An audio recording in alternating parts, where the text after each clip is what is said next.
ilmunya, karena ilmu itu bisa didapatkan di mana-mana saja. Jadi bukan sekolahnya yang penting, tapi dedikasi kamu di dalam. Tapi ketika kamu bisa jadi yang terbaik di sekolah, itu akan huge difference sama orang yang acu tak acu pada saat sekolah. Pada saat menghadapi sekolah itu gimana? Your performance Performance di sekolah itu. Orang sukses itu tahu caranya jadi kaya, dia punya knowledge-nya. Sedangkan orang yang nggak sukses ini, dia nggak tahu caranya gimana. Jadi di situ-situ aja. Ketika otaknya kita tuker, yang orang kaya ini punya otaknya si yang nggak tahu sukses, yang otak orang kaya dipindahin ke sini, pasti yang orang yang nggak sukses ini langsung sukses detik itu juga. Karena dia tahu caranya kan.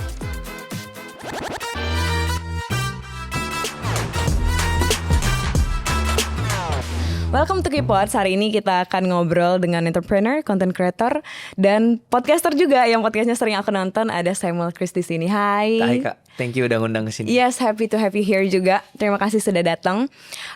By the way, aku baru tahu kalau ternyata host Sam ini masih sangat muda umurnya. Masih sangat muda. Ya, itu sering banget sih. Iya benar. Dipikir 30 kali ya. Iya, tapi bukan from the looks ya. Tapi kan maksudnya kita ngelihat social medianya, you achieve a lot. Ya.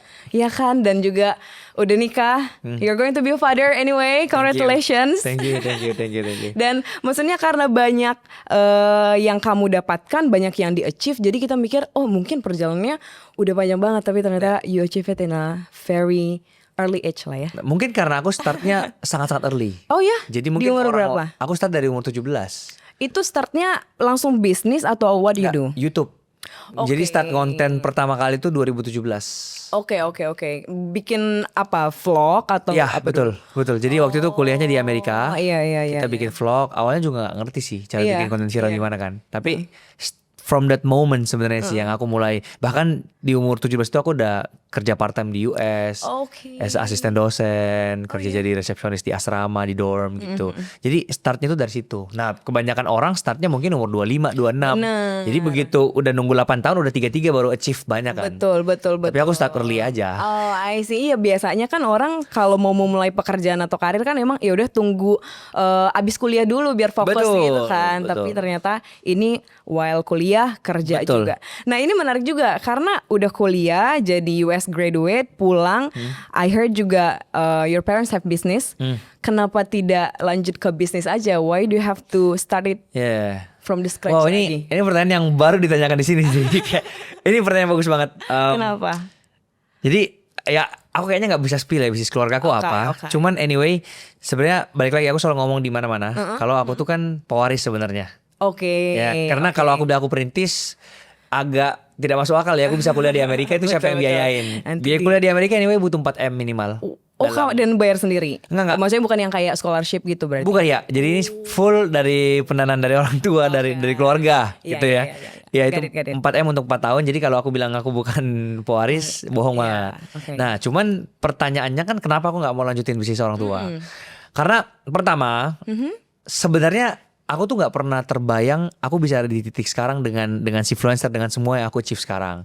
Jadi kalau ditanya kenapa, sebenarnya awalnya aku juga pengen lanjutin. Jadi kayak ujung-ujungnya kayak berpikir di US kuliah, balik ke Indo, lanjutin usaha orang Iya. tua. Nah tapi nggak disangka-sangka, ternyata di dalam perjalananku di US itu, aku menemukan passionku yang sesungguhnya. Passion yang akhirnya sekarang menjadi bisnis, yaitu bikin konten, ngajar. Iya. Itu ternyata passionku banget. Jadi ketika udah bisa menghasilkan uang,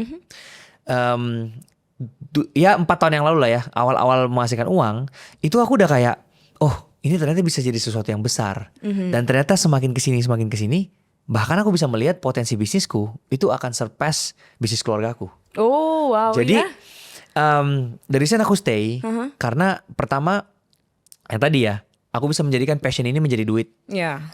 Yang punya prospek sangat besar sampai seorang triliuner, Andrew Susanto kan invest di kita juga. Oh oke. Dan ada beberapa lagi investor kita yang lain karena dia bisa melihat potensinya itu sangat besar. Dan semakin kesini, aku melihat memang bisnisku ini akan jauh lebih besar nantinya ketimbang bisnis keluarga aku ini. Oh oke. Itu sih. Sama yang kedua mungkin memang aku kurang sreg juga untuk melanjutkan bisnis mereka karena balik lagi tadi ya, passionku sama bisnis mereka itu tidak sejalan lah. Oke. Ini nice juga sih pas kita ngomongin passion terus ngomongin peluang juga. Emang maksudnya kan ini dunia digital ya. Ada mungkin beberapa yang udah ngerti gitu, tapi ada mungkin yang kayak ya seberapa jauh sih dunia digital bisa ngasih kita duit? Kalau kita ngomong dunia digital sekarang ya, Iya. wah gila itu mungkin Ini langsung aja sebut angka lah ya supaya Boleh. tahu gambaran jelasnya. Iya. Mungkin aku bilang kalau untuk kreator yang di atas 1 juta followers, minimal banget 300 juta sebulan. Sebulan. Minimal banget. Dari mana aja? Endorsement, AdSense YouTube, dari murid-muridku sendiri aja yang aku lihat ya, dari Iya. murid influencer, mereka udah hasilkan ratusan juta. Ratusan juta. Bahkan ada muridku yang dibawa 100.000 followers, ini aku sebutnya nggak apa-apa. Namanya Randi Raharja. Oke. Dia adalah seorang pebisnis F&B. Dia sekarang followersnya baru berapa? 80.000 ya. Pokoknya masih di bawah 100.000 followers. Iya. Dia cerita sama aku 3 bulan setelah lulus dari Influencer dia udah dapatkan 200 juta. 200 juta. Itu di bawah 100.000 followers. Jadi kalau kita ngomong dunia digital, Iya. itu benar-benar wah semua orang bisa dapetin duit segampang itu. Nah ini menarik juga nih. Berarti kalau kayak tadi pebisnis, dia dapat 200 juta kan berarti outside the business itself. Itu endorsement. Endorsementnya aja. Yes. Jadi kalau kamu yang seorang entrepreneur nih dan Iya. kamu tahu memanfaatkan sosial media, sumber income-nya tuh bisa dari banyak banget. Misalnya yang pertama dari Sih. endorsement, Iya. kedua dari AdSense YouTube, ketiga dari bisnismu itu sendiri. Kalau kamu buka jasa konsultasi atau ada digital Iya, produk dari sana lagi, bisa dari affiliate juga. Banyak sekali sebenarnya. Iya sih banyak branch-nya juga ya. Sekarang tinggal kamu ngerti nggak cara menghasilkan uangnya? Bukan masalah, ya kan banyak juga orang-orang yang punya followers yang banyak, Benar. tapi dia nggak tahu cara menghasilkan uangnya kan? Iya, Nah, benar. itu juga sangat disayangkan. Nah ini kesalahan yang ini kita ngomongin content creator ya. By the way kan kita podcastnya juga lumayan mengerucut nih kok. Iya. Kalau sekarang kita lumayan yang kayak self development. Jadi ini menurutku lumayan penting untuk ditonton karena ini salah satu yang bisa ngasih kita edit value juga ya dengan cara menggunakan sosial media. Nah kalau misalnya kayak tadi cara menggunakan kan menurut aku banyak orang yang ngejar-ngejar followers aja. Betul. Jadi kayak yaudah angka. Tapi kadang setinggi-tingginya angka pun masih nggak ada yang datang, tawaran Betul. nggak datang. What's wrong with that? Karena mereka fokusnya pada views doang biasanya. Pada angka views doang. Sedangkan selalu aku katakan ke murid-muridku ya. Let's say kita punya 5 juta views. Iya. Oke. Sekarang pertanyaan saya, 5 juta views ini orangnya mana? Gak ada yang tahu orangnya kemana. Tiba-tiba puff hilang aja di angkasa seperti itu. Sehingga views ini hanya menjadi histori sebenarnya. Orang cuma nonton lewat, ya udah lewat aja. Nah itu yang sangat disayangkan. Sedangkan ketika kita tahu gimana cara untuk mengelaborasikan 5 juta orang ini bisa jadi sesuatu yang sangat besar loh. Maksudnya gimana? Misal di tengah-tengah videonya, misalnya kita bilang, misalnya dia adalah seorang dokter gigi misalnya ya, contoh dokter gigi. Terus dia punya produk misalnya odol.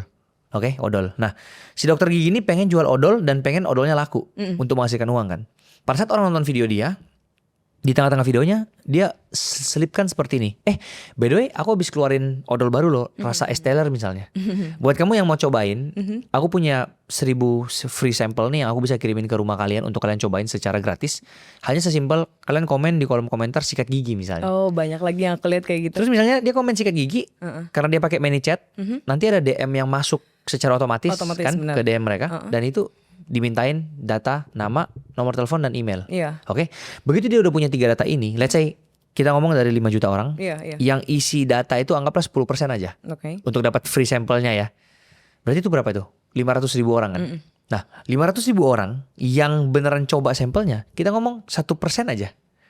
Dari yang cobain free sample beli, itu udah 5.000 orang loh. Iya benar. 5.000 penjualan dari satu video. Oh. Itu baru making money gak? Yes Nah benar. ketika orang gak ngerti funneling seperti ini, atau kayak ketika orang hanya berfokus pada dan balik lagi ya, jenis konten itu juga mempengaruhi. Iya benar. Kalau kontenmu hanya entertainment, prank, kemudian cover-cover lagu tanpa tahu arah yang jelas ya, kita ngomong di sini, itu akan sia-sia. Beda cerita ketika dia sudah masuk ke dalam satu niche banget, kayak misalnya konten kreator edukasinya pun niche, kayak misalnya ngedit, dia kan tahu nih tujuannya next dia bakal jual jasa dia ngedit, itu baru making money. Oke, got it. Nah ini berarti penting untuk melihat niche-nya, penting untuk nggak ngasal gitu ya bikin kontennya. Betul. Nah how do we know? Kita harus melihat sekitar sih sebenarnya, ini paling gampang. Oke. Kayak contoh, di zaman sekarang memang konten kreator yang paling cuan pasti konten kreator edukasi. Oh malah edukasi ya? Pasti. Iya sih. Iya. Apalagi kalau kita ngomong edukasinya di sini, edukasi finance, bisnis, itu pasti paling kaya. Kenapa? Dari sisi endorsement aja nih, yang endorse mereka ini, itu perusahaan-perusahaan raksasa loh. Contoh, perbankan. Semua perbankan di Indonesia itu kasih duit untuk satu endorse 200 juta aja kecil bagi mereka kan. Oh betul juga. Kayak BCA, BNI, Mandiri itu semua mereka kaya-kaya. Kedua, broker forex. Ketiga, broker kripto. Keempat, broker saham. Kelima, asuransi. AXA, Prudential, Zurich. Itu semua ini perusahaan-perusahaan besar. Sedangkan kalau kita ngomongin content creator fashion misalnya, ya. Berapa banyak brand fashion yang bisa bayar mereka dengan harganya. Ini kita ngomong mega content creator ya. Berapa banyak sih? Paling kayak cuma Uniqlo atau apa. Sisanya kan UMKM kebanyakan. Dan UMKM untuk mengeluarkan uang endorsement. Iya akan mikir lebih. Iya. 3 juta, 5 juta aja udah kayak Betul. Karena kan marginnya tipis. Sedangkan kalau kita ngomong broker-broker itu dan lain-lain ya. Ini pastinya kayak misalnya di Indonesia contoh kayak misalnya broker forex kan sudah banyak sekali yang punya license juga. Sudah aman lah intinya kayak gitu. Nah itu pun mereka udah kaya banget. Jadi perbedaan signifikannya dari sana.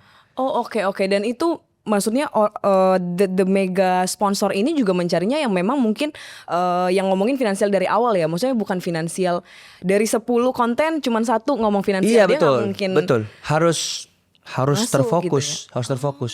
Kayak ibarat gini lah. Ini orang konten kreator misalnya lifestyle lah ya. Iya. Jadi benar-benar serandom itulah konten dia. Iya, Kadang tiba-tiba ngeprank, kadang tiba-tiba makan, kadang tiba-tiba musik dan lain-lain. Let's say saya punya brand pakaian. Walaupun followersnya yang orang ini banyak banget, saya nggak mungkin endorse dia karena saya butuh orang yang memang food vlogger beneran, yang niche. Oh oke. Makanya ketika niche kontenmu terlalu wide atau terlalu banyak gitu ya, brand pun masuk pun juga bingung. Ini kamu sebenarnya konten kreator apa sih? Jadi mau di endorse pun dilema bagi brandnya, takut rugi. Jadi dia lebih pilih yang walaupun kecil followersnya tapi niche. Oh ya bingung masukinnya ke kategori yang mana Bener, gitu ya. saking banyaknya yang dia buat. Oh ya apa podcast ini kita ganti finansial aja ya biar banyak yang masuk. Karena ternyata paling gede ya. Paling gede. Paling gede itu udah pasti. Tapi aku mikir juga maksudnya kalau lifestyle kan mungkin orang mikirnya ya udah kalau banyak kategori berarti lebih banyak offering yang mungkin masuk ke kita karena kayak travel masuk, makanan masuk apa itu berarti mindset yang kurang tepat. Kalau menurutku iya. Karena jadinya pasti brand akan bingung sih. Better gimana kalau misalnya kayak tadi ya, misalnya kita mau ganti podcast ini ke finansial, tapi sebenarnya kita nggak ngerti-ngerti banget finansial. Apakah memang kita ya udah belajar finansial dulu, terus kita shifting karena kita udah mengerti niche-nya yang gede dan yang bisa kira-kira works atau gimana sih sebenarnya? Nah itu tantangannya memang. Makanya kenapa tetap konten kreator bisnis sama finansial tuh dikit banget di Indonesia. Karena memang tidak semua orang punya experience untuk bisa didengar sama orang. Namanya kita tuh ngasih sesuatu financial advice lah ya bisa kita bilang kayak gitulah secara nggak langsung. Pasti kan harus ada latar belakangnya. Bener, kenapa aku harus dengerin dia? Oh ya, kenapa Sam pas Sam ngasih tips bisnis, kenapa kita harus dengerin Sam nih? Apa sih background dia? Oh ya dia punya influencer, dia punya jam terbang seperti ini, dia udah pernah bangun 6 perusahaan bangkrut semua dan lain-lain. Itu kan harus ada. Nah ketika orang yang belum punya experience atau belum punya knowledge sampai sana, ya mau gak mau harus dibangun dulu dan itu memang takes time. Betul. Makanya kenapa juga sebenarnya bisa dibilang konten kreator finansial ini ketika sudah mencapai suatu level tertentu di followers tertentu itu pasti udah enak banget hidupnya, banyak endorse dan lain-lain. Karena demand-nya dan supply di sini itu lebih tinggi demand daripada supply. Jadi konten kreator finansial tuh dikit kan, muter-muternya di sana aja. Jadi ketika ada brand yang udah cocok sama aku nih, dia akan repeat terus karena dia mau cari yang lain. How it works ya. Jadi mungkin aku pegang brand sebulan sekarang mungkin cuma 8 sampai 9 brand. Tapi gede-gede bayarannya. Makanya bisa sampai miliaran dari endorsement doang. Oke. Berarti apakah ini jadi alasan juga you shifting your niche atau? Sebenarnya aku nggak nyangka awalnya bahwa peluangnya sebesar ini. Tapi gara-gara waktu itu konten entertainmentku nggak works.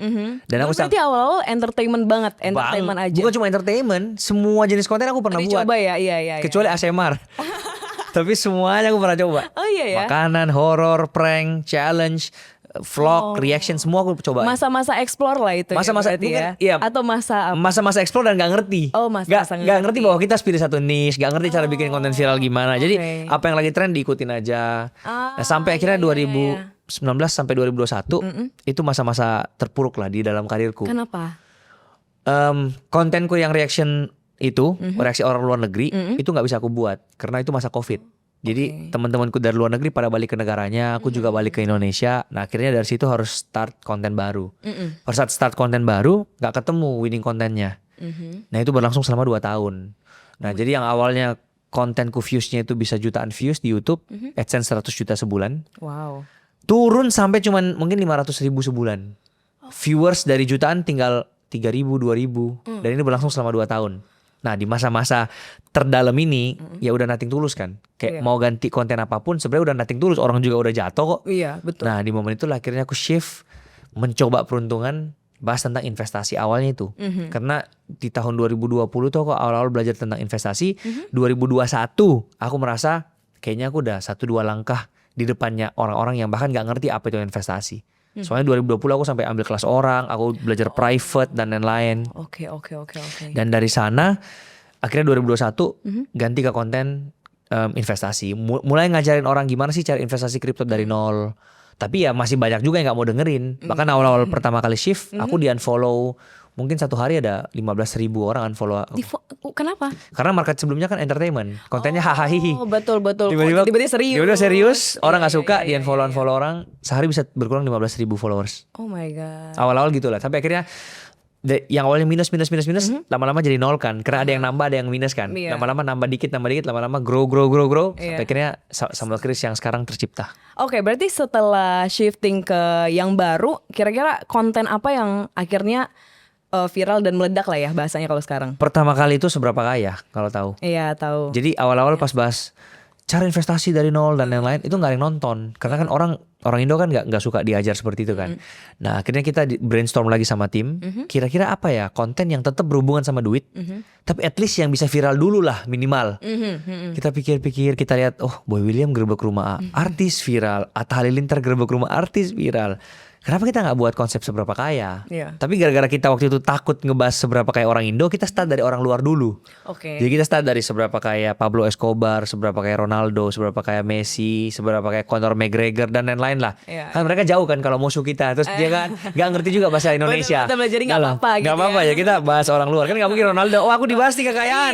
Nggak mungkin. Toh juga. Take down nggak mungkin. Nggak mungkin. Toh juga datanya semua di internet ada. Betul. Jadi kita nggak pernah menambahkan informasi atau mengurangi. Kita cuman apa ya summarize yang sudah ada di public data lah ya, yang sudah ada di Google. Iya. Terus ya udah kita buat konten itu, viral banget. Video pertama 5 juta views. Wow. Kita hajar yang kedua 15 juta di views. Di sosial media mana itu? Di TikTok pertama kali. Di TikTok ya. Kemudian kita mirror langsung.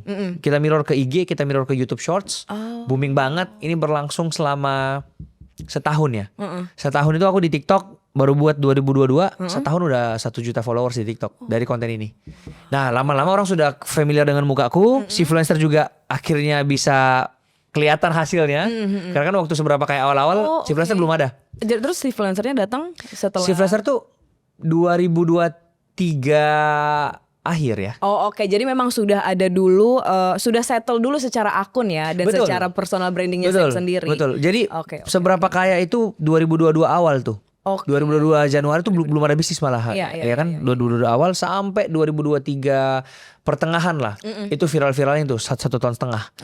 Nah kemudian si influencer muncul di 2023 akhir, Oktober kalau gak salah atau Agustus, aku lupa, sekitar segitu. Terus 2024 si influencer udah mulai kelihatan grow-nya, impact-nya dan lain-lain. Kita buat event, mulai diinvest di 2025 awal. Jadi sekarang kalau kakak lihat, aku udah gak pernah bikin konten seberapa kaya lagi. Karena sekarang udah konten heavy bisnis aja orang udah dengerin. Iya lagi. Karena sudah jelas banget pathnya mau kemana, bisnisnya apa saja. Nah cuman aku salah satu orang yang mulai dari konten dulu baru pelan-pelan membangun. Ada orang yang memang sudah, contoh kayak misalnya Suli kalau tahu, dia anak umur 19 tahun yang punya 100 M. Gede banget, banyak. Jadi ketika dia muncul dengan personal branding seperti itu, dia ngomong apapun sudah didengar. Atau kayak Andrew Susanto lah, ya kan? Dia dirumorkan punya kekayaan 6 triliun gitu kan. Jadi begitu dia speak up tentang bisnis, orang dengerin karena sudah ada impact. Tapi kan tidak semua orang punya rute seperti mereka. Betul. Ada yang seperti aku ini kan yang benar-benar dari nol banget. Aku ini pewaris yang merintis, istilah gitu lah. Jadi mulai dari nol banget ya kan, nggak ada, bahkan bisnisku yang sekarang nggak ada hubungannya sama sekali juga dengan bisnis keluarga aku. Malah sekarang aku invest di mereka 25%. Waduh. Jadi aku investornya mereka. Keren. Jadi ya butuh jernih lah kalau aku ya. Iya, jadi menurutku untuk teman-teman yang baru mulai konten, ya menurutku start aja dulu. Justru ketika kalian tidak mulai-mulai nih dan tunggu sampai jadi dulu, wah udah keduluan orang lain. Iya, Di zaman sekarang opportunity itu semuanya datang ke orang yang stand up gitu loh. Yang maksudnya muncul di permukaan, yang mau berdiri untuk dirinya sendiri. Betul. Gitu kan. Betul. Yang mau speak up, yang mau cerita tentang siapa dirinya, tell the world gitu kan. Iya. Nah, sisanya orang-orang yang di belakang ini walaupun kamu jauh lebih hebat, tapi kalau orang nggak tahu kamu nih, opportunity tetap ke yang bisa ceritain tentang siapa dirinya di sosmed. Setuju. Dan regardless apapun bidangnya ya. Kalau kemarin aku pernah cerita, bahkan orang bilang kayak ya mau pebisnis atau mungkin hosting kayak gini atau mungkin apapun lah bisnisnya. Ya kalau dia nggak punya sosial media, nanti nyarinya, karena kan sekarang orang nyari dikit-dikit pakai hashtag, dikit-dikit pakai ya sosial media kan. Jadi memang salah satu cara untuk memperkenalkan diri kita ya dari sosial media. Betul. Bahkan kalau kita lihat bisnis-bisnis yang sudah besar aja sekarang, itu kalau kita pikir wah ini cabang, contoh salah satu klinik kecantikan lah, cabang ini banyak banget loh, udah terkenal misalnya. Tapi kenapa di beberapa tahun terakhir itu foundernya keluar loh, foundernya muncul dan mengaku ini punya saya, terus speak up. Karena kalau nggak kayak gitu, dia akan tergerus nanti sama orang-orang yang bahkan baru mulai tapi udah terkenal banget. Dia baru mulai dengan bisnis yang sama, orang lebih trust dia. Karena di zaman sekarang ini orang lebih trust sama personal daripada hanya sekedar logo perusahaan. Makanya CEO-nya Instagram muncul, CEO-nya McDonald's, CEO-nya McDonald's loh, bikin konten setiap hari. Cek aja. Iya. Aku sampai shock. Ngapain nih orang muncul gitu kan, orang Padahal McDonald's. udah gak perlu ya, rasanya sebenarnya. Tapi bener, dia tahu sepenting itu kan. Iya. Dan banyak sekali yang saya dengar juga, oh ya saya nggak punya waktu nih bikin konten, itu paling sering lah. Iya bener lah. Orang Pak Presiden kita Pak Prabowo juga bikin konten, Pak Gibran wakil. Masa kamu lebih sibuk daripada yang ngurus satu negara Indonesia? Tapi mereka dibantuin Pak. Nah benar, berarti kan ada caranya sebenarnya. Iya. Nah cuman mereka ini aja terlalu banyak alasan, maksudku kayak, aku nggak ada waktuin. Tapi kan balik lagi ketika punya timnya, ketika kamu tahu cara bikin kontennya, sebenarnya bisa-bisa aja. Even seorang Elon Musk yang orang terkaya nomor 1 di dunia aja nge-tweet setiap hari. Iya dia masih bikin konten loh, orang terkaya nomor 1 loh. Iya. Makanya siapa kita yang kayak kita aja bukan siapa-siapa. Kok kita nggak mau? Bener. Karena kalau nggak ngikut pun kayaknya jadinya kalah ya. Pasti. Jadi kayak dipaksa untuk harus ikut the flow, harus ikut arus ini kan. Karena ya udah ini emang dunia digital. Betul. Nah tapi sebenarnya banyak orang yang mungkin miskonsepsi kali ya. Kayak kontennya itu konten apa, kan mereka selalu mengejar virality segala macam ya. Tapi apakah memang harus ada satu yang viral dulu baru kita bisa bentuk konten, atau apa yang harus kita lakukan? Nah ini untuk menjawab ini sebenarnya banyak jawabannya, karena kan masing-masing orang tujuannya bikin konten berbeda-beda. Oke. Ada yang memang bikin konten untuk viral doang. Nah kalau memang dia tujuannya untuk viral doang, terserah lah dia mau bikin konten apa. Makanya jangan heran. Trending hijack trending gitu boleh, ya. apapun. Makanya jangan heran ada orang yang bikin konten kontroversi, sengaja ke arah negatif karena memang tujuannya untuk viral doang. Ya kan, which is itu ya memang tujuan dia. Atau yang kedua misalnya untuk aksi sosial. Oke. Ya kan, kayak misalnya siapa sih namanya yang Pandawara ya? Pandawara ya benar ya. Pandawara yang bersih-bersihin sampah. Itu kan untuk aksi sosial, untuk buat konten, untuk kasih tahu ke pemerintah bahwa ini loh yang kita bisa kerjakan sebagai rakyat. Masa kalian diam doang? Misalnya seperti itu. Itu yang kedua. Atau yang ketiga uang. Ya kan? Nah, ketika orang fungsinya untuk uang, jangan mengerjakan strategi yang dilakukan orang untuk viral. Karena untuk making money di sosmed itu sebenarnya nggak perlu sampai viral-viral amat. Nih. Oh ya? Ya ini contoh ya. Aku sekarang bikin konten, let's say YouTube panjang lah ya. Kalau ditanya targetnya Sam, views ini kita ngomong ya. Di YouTube panjang, pada saat aku habis kan aku mau bikin konten monolog. Iya. Nah, berapa sih target viewsnya? Aku bilang 50.000 cukup. Mungkin bagi orang 50.000 kecil banget. Iya, apalagi mungkin dengan kan kamu udah segede ini gitu, ada pressure itu ya. Tapi kalau aku 50.000 aja udah cukup. Kenapa? Balik lagi 50.000 yang nonton video itu 10% aja yang let's say join ke funneling pertama aku, yang aku kasih free education misalnya. Itu berarti berapa? 5.000 orang kan. 5.000 orang dari yang nonton educationku, dia merasa ih bagus banget ini, free educationnya aja sebagus ini. Apalagi kalau kita ikut programnya dia ya. 10% aja lagi dari 5.000 orang ini yang udah join free education, itu kan 500. Ya kan? 500 orang kalau dikalikan dengan hargaku sekarang ini 5 juta per tahun, berarti satu video 2,5 M. Hanya dari 50.000 kan views. Jadi sebenarnya views yang gede itu tidak menjamin kamu bisa dapat duit. Tergantung kamunya aja gimana cara untuk mengelola itu gitu loh. Gak usah yang paling viral, gak usah yang paling. Aku kenal literally ada orang yang viral banget, tapi dalam menghasilkan uang dia struggling banget. masih ada yang kayak gitu masih ya? banyak. Karena kontennya dia balik lagi, bagi-bagi duit misalnya. Konten dia mungkin yang entertainment banget, yang ngeprank banget. Ini udah bukan era Besar pasak dari tiang kali itu ya. Jadi kayak bagi-bagi duitnya lebih banyak Iya. daripada yang didapat. Dan akhirnya banyak sekali yang stop gara-gara itu. Dia berpikir, oh iya, setelah aku bagi duit banyak followers, dari banyak followers bisa diputar lagi duitnya, kasih giveaway lagi. Tapi nyatanya di era sekarang, dan ini yang ngomong dari murid si influencer sendiri ya. Iya. Kok aku udah bagi-bagi duit sebanyak ini tapi nggak bisa ini ya hasilin duit ya. Lah aku bilang siapa juga yang suruh kamu untuk bagi-bagi duit kan? Dia masih mau coba. Mungkin sekarang orang udah lebih pintar. Bener. Udah lebih eranya sudah bukan itulah. Sekarang orang lebih suka konten-konten yang otentik, yang keluar dari hati. Makanya konten-konten curhat, konten-konten yang bantu warga yang di Sumatera itu viral banget karena terasa banget. Oh, yang jujur gitu Yang ya. jujur bener-bener dari Keresahan hati. kita Sekarang beneran. orang apa ya? Bikin konten-konten prank yang fake aja orang udah tahu ini fake. Orang udah Iya makin lagi. pintar, orang udah gak mau nonton. Udah males, bener Bahkan banget. personal branding yang dibuat-buat aja terasa. Iya, true. Itulah perbedaannya sekarang dari dulu. Oke. Berarti kalau mau start, berarti kita mulai dari keresahan kita apa Oh ya, gimana? untuk start menurutku pilih dulu 3 tadi tujuannya bikin konten apa. Setelah sudah memilih antara mau viral, mau aksi sosial atau misalnya mau menghasilkan duit, baru harus step keduanya adalah pilih niche. Nah, pilih niche ini atau personal branding ini itu ada 4 langkahnya. Yang pertama, kamu cari tahu dulu apa yang kamu suka, Oke. apa yang kamu jago, orang mau nonton kamu atau enggak, dan bisa menghasilkan uang atau enggak. Penggabungan antara 4 ini akan nanti masuk ke dalam satu niche. Jadi contoh ya. Iya. Misal niche-nya yang aku kan di zaman sekarang apalagi Gen Z minatnya banyak sekali ya. Banget. Suka gaming, suka musik, semuanya dia suka lah. Iya, suka. Oke, tes aja satu-satu. Musik. Apakah kamu suka? Kalau kamu suka musik, oke. Apakah kamu jago? Setelah dipikir-pikir kayaknya aku gak terlalu jago musik Iya, deh. cuma Karena bisa mungkin satu instrumen. iya, ternyata. misalnya kayak gitu. Liodra kayaknya jauh lebih jago dari aku deh ya. Betul, Oke, betul, karena ini dicoret X. Apakah bisa menghasilkan uang? Bisa. Apakah ada yang menonton? Ada. Karena satu aja kecoret, berarti musik bukan niche-mu. Jadi harus menceklis 4 Harus sempat baca checklist. Satu aja kecoret, itu bukan niche-mu. Oke. Setelah sudah dapat nanti yang semua 4-4-nya ke checklist, dapat satu niche kan. Kamu harus cari yang lebih dalam lagi atau kita namakan dengan specific niche. Jadi niche doang itu gak cukup. Kayak oke, aku mau bikin konten musik. Musik apa nih? Terlalu luas. Oh, benar.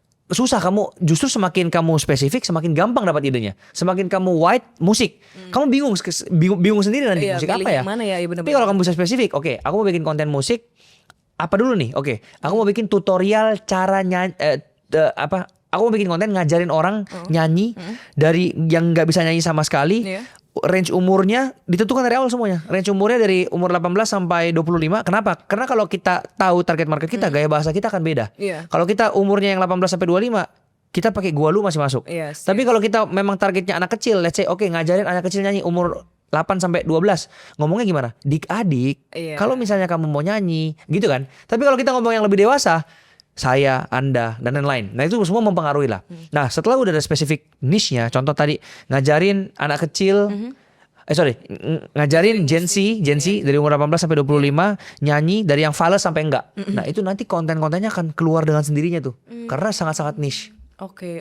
Nah setelah sudah dapat itu, sudah dapat nih, baru mulai bangun personal brandnya. Nah untuk bangun personal branding pun itu harus dengan strategi yang tepat. Iya. Jadi nggak bisa yang kayak hanya ngasal-ngasal syuting, ngasal-ngasal upload, itu pasti udah nggak mungkin viral.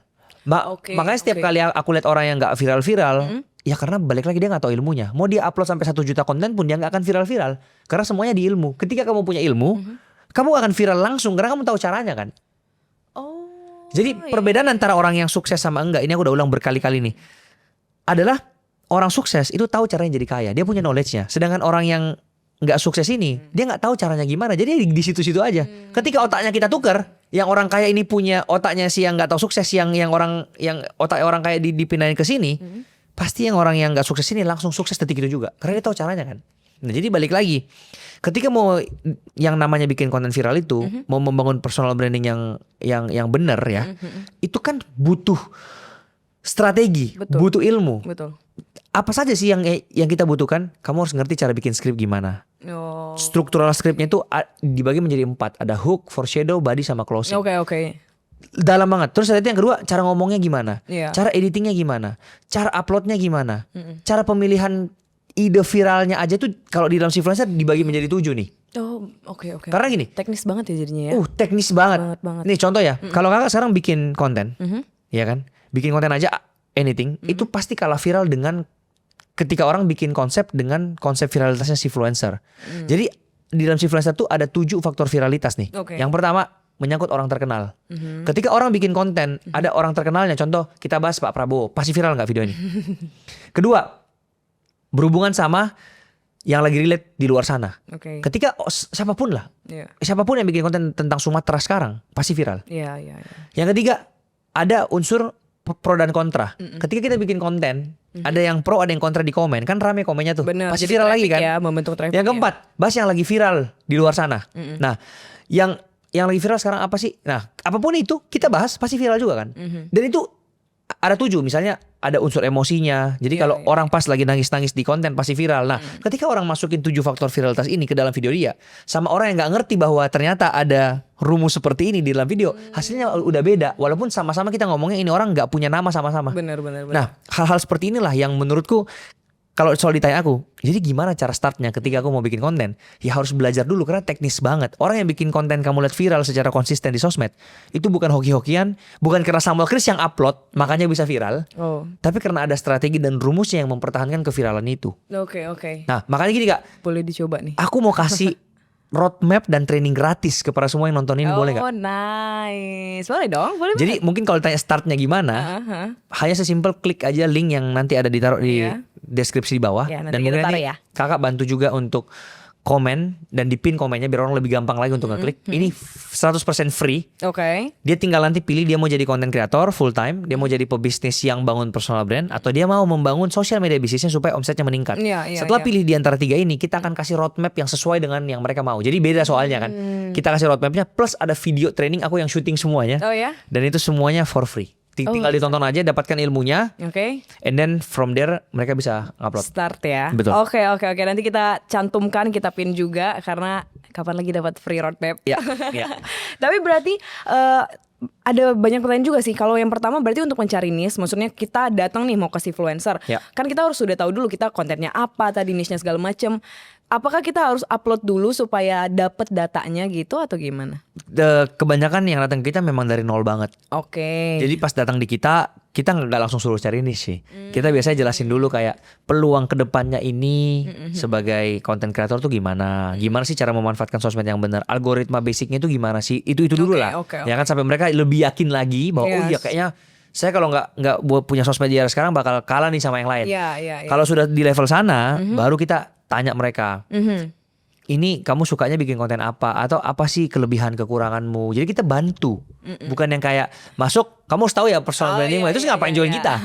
Pas join ke kita dibantu dari awal. Dari nol banget.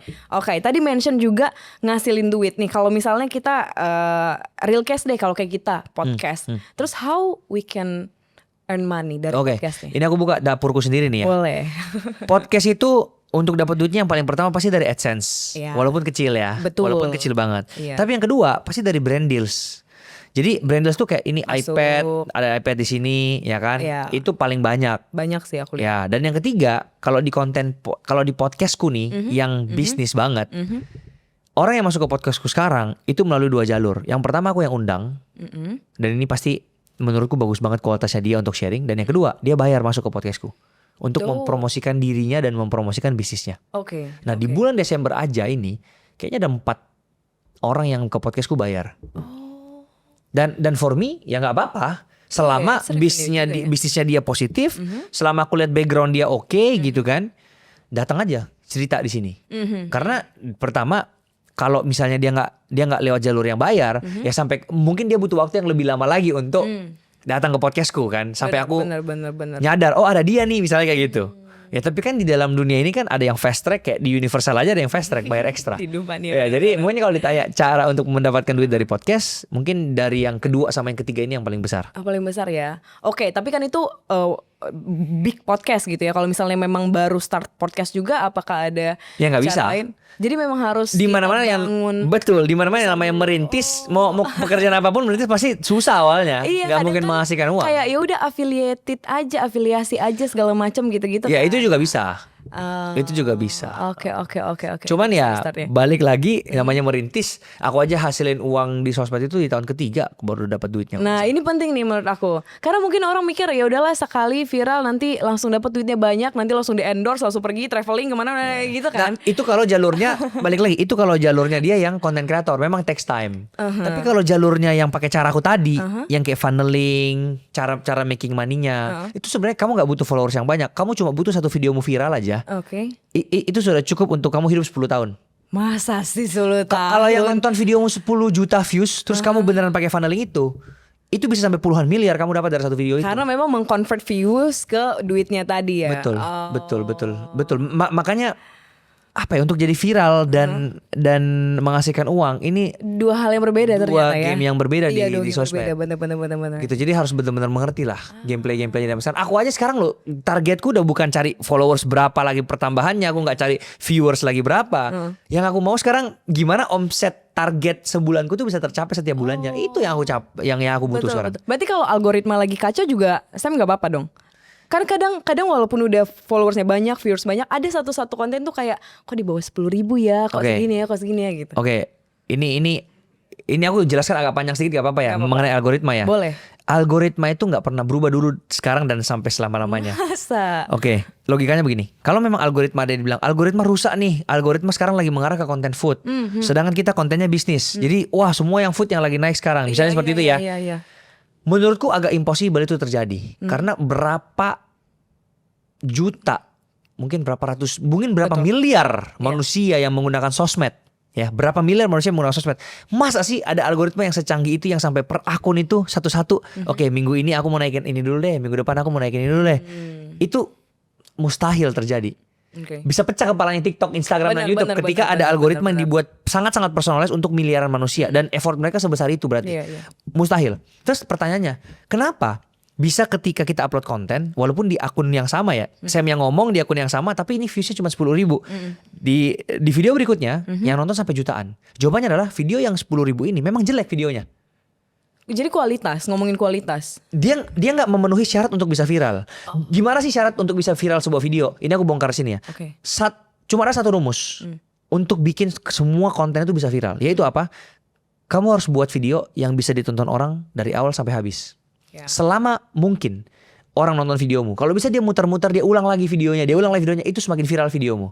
Jadi ini yang dinamakan dengan retention rate. Itu adalah indikator yang bisa didapatkan di insight semua sosmed, pasti ada. Kelihatan berapa persen sih orang yang nonton videoku. Kalau misalnya begitu kamu upload video dan orang cuma nonton 20% doang dari total durasi 50 detik misalnya. Orang cuma nonton 20% doang. Berarti berapa itu? 10 detik ya. Orang cuma nonton 10 detik. Pasti ini video nggak mungkin viral. Sedangkan kalau video yang berikutnya yang jutaan tadi, coba cek insight-nya berapa. Pasti orang nontonnya di atas 80%.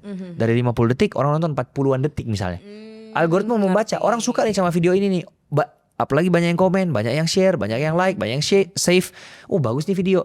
Akhirnya itu yang disebar kemana-mana. Sekarang kita berada di era algoritma yang paling adil. Yang dimana jumlah followers tidak mempengaruhi keviralan video. Mau kamu punya sampai 10 juta followers, kalau kamu tidak berhasil untuk membuat orang nonton videomu dari awal sampai habis, viewsnya pasti tetap kecil. Even sekelas Om Ded, Raffi Ahmad, walaupun sudah ada banyak head startnya mereka lah. Kalau Raffi Ahmad ngomong kan, Raffi Ahmad mau ngomong apa nih, orang lebih penasaran. Tapi balik lagi basicnya adalah orang bisa nonton nggak video itu selama mungkin. Tapi kadang ada yang baru bikin akun terus tiba-tiba udah naik followersnya gitu kan. Udah viewersnya maksudnya. Viewers. Itu gara-gara dia berhasil membuat konten yang ditonton orang dari awal sampai habis. Sekarang gini deh, mungkin ada pertanyaan baru lagi. Kenapa sih algoritma zaman sekarang itu mengharuskan orang nonton videomu tuh dari awal sampai habis dulu, baru dipromosikan, ya kan? Jawabannya sesederhana gini aja. Menurut kakak, tujuan sosmed sekarang semua itu untuk membuat usernya itu ngapain? Stay kan selama mungkin kan. Nah terus gimana caranya mereka membuat itu terjadi? Mereka akan menciptakan satu page yang namanya FYP. Kalau di TikTok, kalau di Instagram namanya Explore, kalau di YouTube mungkin yang di home depan, ya. Setelah mereka buat 3 itu di masing-masing sosmed pasti adalah fitur itunya. Apa video-video apa yang mereka taruh di dalam situ?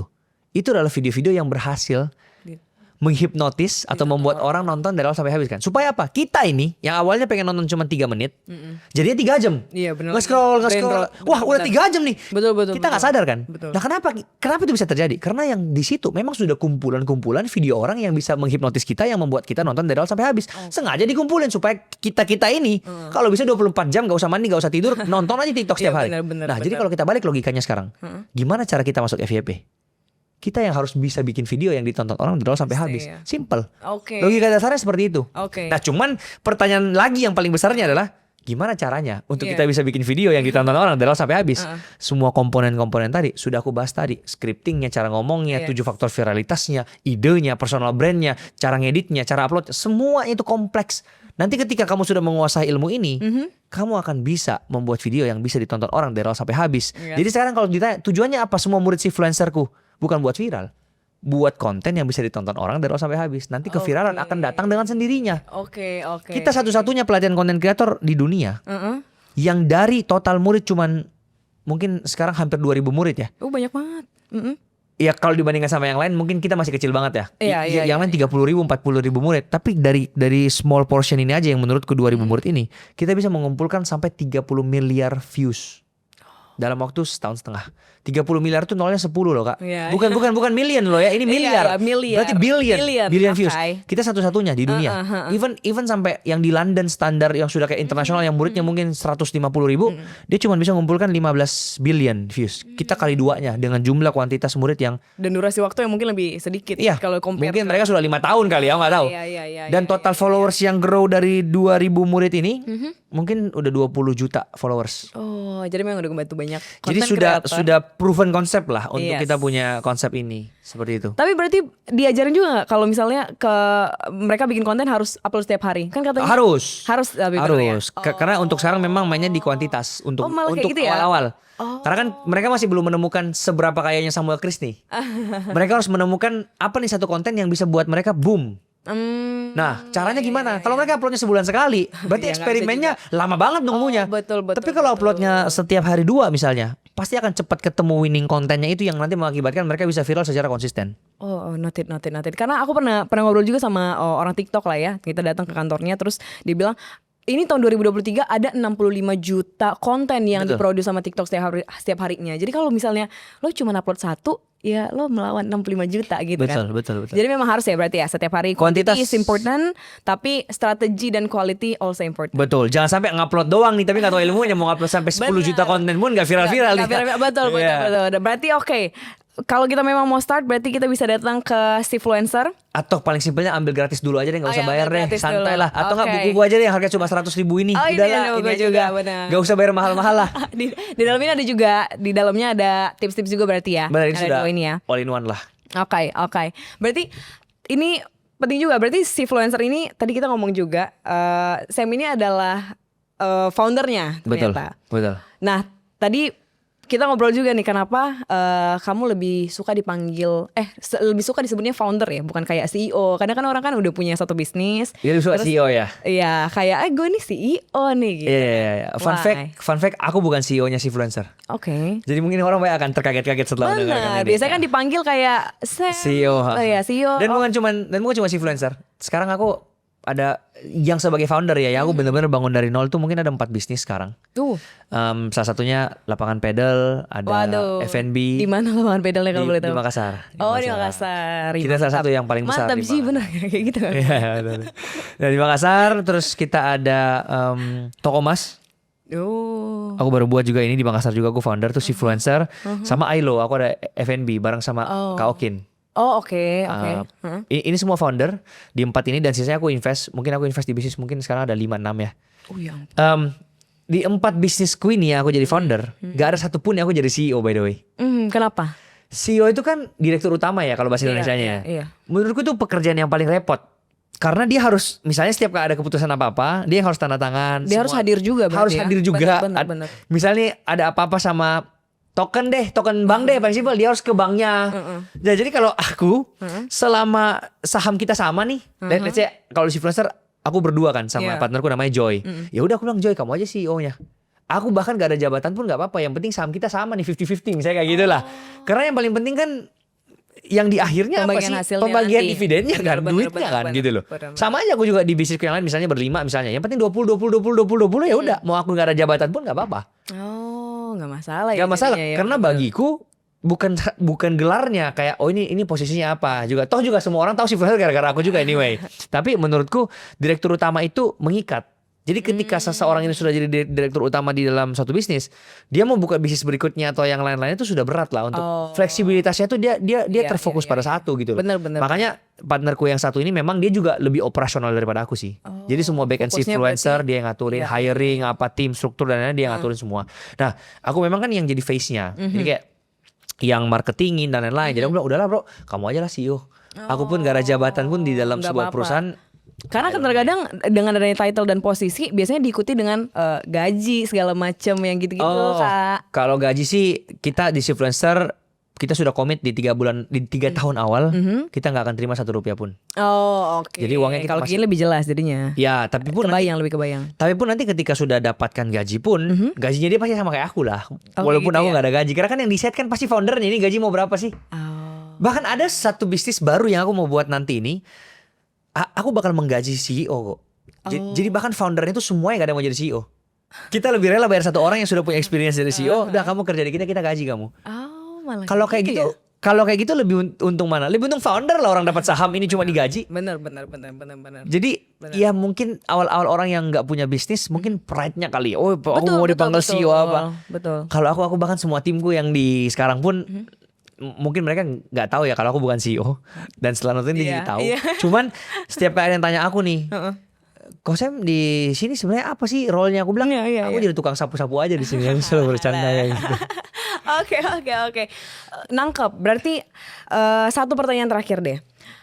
Aku kan ngerasa dari cerita kita tadi, you have ambitions, passions juga, dan menurutku jarang sih, maksudnya dengan umur yang sangat muda, tapi udah punya. Ini menurut aku tentang mindset bisnisnya. Itu gimana cara dapetinnya? Apa yang ada di pikiran kamu sampai berani networking? Aku kan ngeliatin juga ya, berani networking. Padahal kan kita masih muda. Biasanya kan orang yang muda itu kayak takut, malu segala macem. What do you have in your mind? Mungkin asal mulanya gini kali, basicnya dulu ya. Iya. Pas aku masih sekolah dulu, mamaku selalu tuntut aku untuk bisa jadi yang terbaik di segala aspek kehidupan ini. Jadi walaupun memang sekolah itu nggak penting, ya bagiku nggak penting dari sisi ilmunya, karena ilmu itu bisa didapatkan di mana-mana saja. Tapi ketika kamu bisa jadi yang terbaik di sekolah, itu akan huge difference sama orang yang acu tak acu pada saat sekolah. Jadi bukan sekolahnya yang penting, tapi dedikasi kamu di dalam pada saat menghadapi sekolah itu gimana? Your performance Performance di sekolah itu. Contoh nih ya, aku lulusan dari University of Washington. Ini top 15 di US University. That's a good one. Aku lulus cum laude Wow. dengan jurusan IT. Sekarang pertanyaannya, Sam pakai nggak IT-nya? Enggak sama sekali. Bahkan aku sekarang udah lupa Sama cara sekali. ngoding. Sama sekali nggak kepake. Bahkan sekarang aku lupa cara coding itu aku udah lupa. Saking aku udah lulus 4 tahun 5 tahun yang lalu, aku lupa cara coding dan nggak pakai sama sekali. Apalagi sekarang ada ChatGPT, ada Permudah ya. ada orang IT ku malah 3 orang. Begitu aku mau coding, aku bayar orang aja suruh di IT buat aku. Ngapain aku harus pakai IT ku? Istilahnya gitulah. Tapi ini yang membentuk mindsetku ada sekarang. Wah, waktu dulu di US, wah struggle-nya gimana? Kita tetap belajar sampai subuh sampai jam 3, tetap perform yang terbaik. Nah, itu yang membuat kenapa aku bisa ada di titik sekarang menurutku. Karena journey dari sekolah tadi, journey dari kuliah tadi, caranya kita survive, caranya kita networking di sana, cara kita problem solvingnya gimana, critical thinkingnya gimana, itu yang kepake. Oke. Nah, makanya sekarang mungkin gara-gara aku udah terbiasa di US kemarin udah kerja ya as a math tutor, terus juga jadi resepsionis di dorm kayak gitu. Nah, sama aku kan start YouTube juga dari US. Nah, udah kebiasaan kerja itu sih yang membuat kayak kalau aku misalnya sekarang bermalas-malasan dan tidak push diriku, serasanya itu bukan Sam. Karena ini sebuah habit yang secara nggak langsung terbentuk pada saat di Amerika kemarin. Oke. Berikan yang terbaik, bahkan ini ya fun fact, 2024 di akhir tahun tanggal 31 aku post satu posting, aku tulis di situ, thank you 2024, ini adalah tahun terbaik yang pernah aku hidupi lah selama aku hidup 24 tahun. Ya? Kenapa? Karena di tahun 2024 itu Endorsement ke all time high, si influencerku jalan banget dan lain-lain. Nah pokoknya luar biasa lah tahun itu. Tapi di akhir dari paragraf itu, di postingan yang sama, aku juga tulis gini. Tapi maaf ya, 2025 akan jadi tahun yang jauh lebih baik daripada tahun 2024. Dan tahun ini 2025 ini terbukti. Si influencer itu 7x dari tahun lalu grow-nya. Oke. Jadi ini tahun yang dimana endorse-ku juga all time high. Tahun ini kita berhasil buat event yang dihadiri 1.200 orang, termasuk Pak Menteri hadir di situ. Ini tahun yang tahun terbaik lagi yang pernah aku hidupi. Kok di seumur hidupku. Ya karena aku sebelum aku masuk 2025 itu aku sudah tahu aku bakal ngapain aja di tahun itu. Makanya bahkan di akhir tahun 2024 aku sudah tulis bahwa pasti tahun 2025 akan jauh lebih baik. Dan ini aku sudah lakukan. Confidence itu luar biasa. Dan ini aku sudah lakukan dari 2017. Jadi dari 2017 aku udah tulis semua resolusi apa yang aku mau capai. Dan itu 60-70% kejadian. 2018 aku tulis lagi sesuatu yang jauh lebih besar lagi daripada yang di 2017 dan 60-70% tercapai lagi. Begitu terus sampai sekarang. Dan sampai di tahun ini tahun terbaikku dan aku bisa garanti 100% 2026 akan jadi tahun yang jauh-jauh lebih baik lagi daripada tahun 2025. Amin. Jadi itu yang membuat kenapa bisa mentalitasku seperti ini karena sudah terbiasa push diri melebihi limit manusia normal. Oke. Push terus dan lakukan yang terbaik. Jadi nggak takut ya kalau misalnya bikin mimpi kan lebih besar lagi karena you see it possible to happen Kalaupun juga. tidak terjadi, it's okay. 70% tercapai dari mimpi yang menurutku udah impossible itu sudah jauh lebih baik daripada aku nggak bermimpi sama sekali. No, berarti resolusi 2024 yang dibawa ke 2025 checklist semua udah Desember ini. 60. Oh, yang 2025. Yang 60-70% terchecklist lagi. Nice, congratulations. Thank you. Salah satunya aku tuh di akhir tahun aku harus bisa menjual produk fisik 10.000 produk. And it happened. Waktu aku tulis itu penjualan ini mari cuma 200-300. 10.000 tuh kayak bisa nggak ya? Gitu. Tulis aja. Ditulis aja. Sekarang udah hampir 11.000 anyway. Oke. Jadi kejadian lagi. Itu salah satunya aja ya. Yes. Ya berarti kan punya mindset tapi juga ya ada usaha-usaha yang berbarengan. Dibarengi juga kan. Betul. Okay, it's very nice talking to you. Thank you. Terima kasih banyak sharingnya, insightnya juga banyak. Semoga si influencer bener ya, betul. semakin jaya. Thank you. Semakin banyak orang yang terbantu juga. Thank you. Terima kasih teman-teman. Sampai ketemu di episode selanjutnya.